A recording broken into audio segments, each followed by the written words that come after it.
Hello दोस्तों, स्वागत है हमारे YouTube channel SK study plan पर। बहुत ही बड़ी अपडेट के साथ आपके साथ उपस्थित हुए हैं, क्योंकि यह बिहार सरकार से अपडेट निकल कर आया है वंशावली से संबंधित।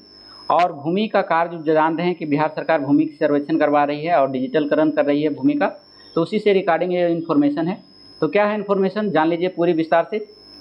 लेकिन उससे पहले बता दूं, हमारे चैनल पे आप नए, हमारा वीडियो आपको बेनिफिट लगता है तो हमारे चैनल को लाइक और सब्सक्राइब कर लीजिए, बेल आइकन को प्रेस कर लीजिए, ताकि जो भी नोटिफिकेशन हम डालें इस वीडियो के माध्यम से सबसे पहले आपके पास पहुंच जाए। तो चलिए देख लीजिए, यह संबंधित है जमीन से, विशेष सर्वेक्षण से। क्या है विशेष सर्वेक्षण? तो विशेष सर्वेक्षण है जो बिहार सरकार करवा रही है, भूमि का डिजिटलकरण करा रही है।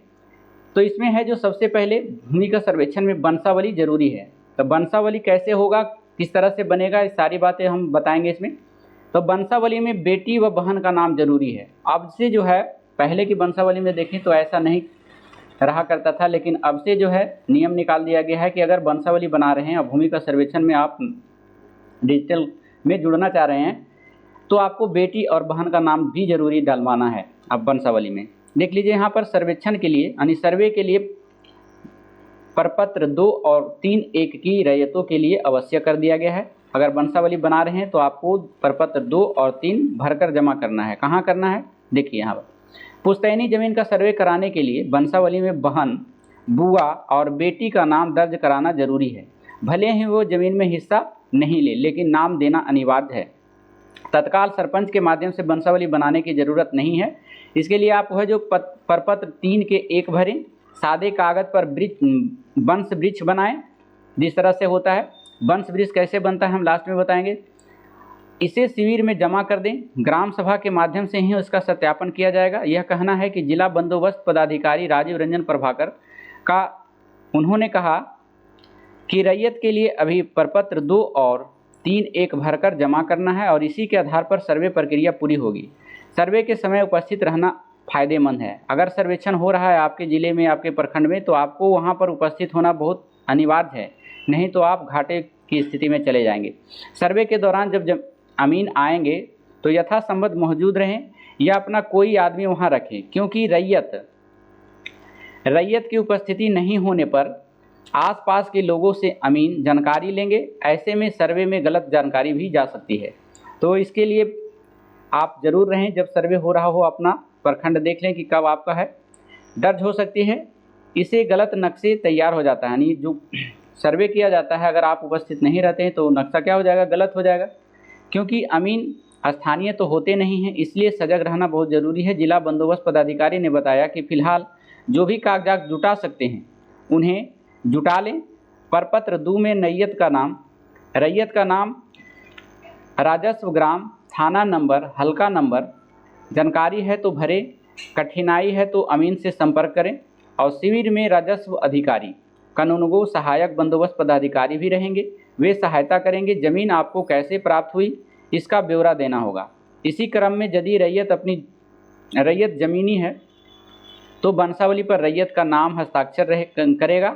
और संयुक्त है तो सभी हिस्सेदारों, जो भी है, मान लिया जाए कि बहुत सारे हिस्सेदार रहते हैं जो अभी साथ में हैं, तो संयुक्त रूप से हस्ताक्षर करेंगे। जितने भी वाजिब हिस्सेदार हैं सबकी लिखित सहमति चाहिए। मौखिक बंटवारे का विधिक आधार नहीं है, इसीलिए उसे कागजी रूप दे दें। इधर एक जानकार ने बताया कि पहले वंशावली संपर्क के माध्यम से बनाई जाती थी, उसमें कुछ नाम छिपा लिए जाते थे। उसमें बेटी, बहन, बुआ का नाम नहीं दिया जाता था। कोई हिस्सेदार जो बाहर रहता है उसका नाम भी नहीं दिया जाता था। लेकिन अब ऐसा नहीं होता है। अब गांव समाज के बीच में उनका सत्यापन होगा। उसमें सरपंच और पंचायत सचिव भी जोड़ा गया है। सत्यापन के बाद में दोनों संयुक्त हस्ताक्षर करेंगे। जो भी आपका संयुक्त में है, जैसे कोई भी गोतिया है आपका साथ में है या अलग अलग है, वहीं पर रह रहे हैं, तो संयुक्त रूप से किसी एक का नाम पर ज़मीन है तो समझ लीजिए कि आपको सभी को रहना वहाँ ज़रूरी है और सभी का हस्ताक्षर ज़रूरी है। साथ में यहाँ पर देखिए, जितना संभव हो सके एकत्र कर लें, जो कागजात है आपके पास निकाल लें। बंदोबस्त पदाधिकारी ने बताया कि सर्वे का उद्देश्य सभी ज़मीन का खतियान और नक्शा तैयार करना है। इसके आधार पर ही भविष्य में ज़मीन की खरीद बिक्री होगी। विशेष सर्वेक्षण का खाता खेसरा लिखना, रकबा भी जरूरी होगा। भूमि विवाद को दूर करने में यह सर्वे मील का पत्थर साबित होगा। रैयत इस सर्वेक्षण में सहायता करे। जो भी उनके स्तर से कागजात वंचित है उसे तत्परता से जुटाएं और जमा करें।